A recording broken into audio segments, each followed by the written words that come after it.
আমরা গাছের থেকে কিভাবে অক্সিজেন পাই একমাত্র আল্লাহ জানে আর আমরা জানি ভাই।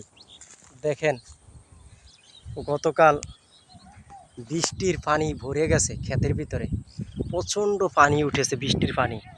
আর কত সুন্দর মানুষের ধানগুলো পানির ভিতরে তলিয়ে গেছে বৃষ্টির পানি দিয়ে।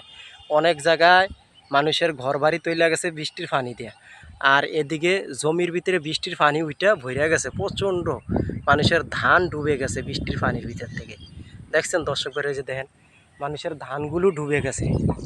এবং মানুষের যারা পুকুরে মাছ চাষ করতো, ওই মাছগুলো পর্যন্ত ধান খেতায় ঢুকছে।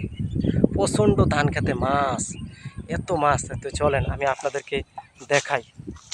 এই যে আমি পানির ভিতরে পর্যন্ত হাঁটতে আসি, দেখছেন বৃষ্টির পানি দিয়া মানুষের ঘর বাড়ি তলিয়ে গেছে। এরপরে আপনার এই মানুষের ধান খেতেও ডুবে গেছে বৃষ্টির পানি দেয়া।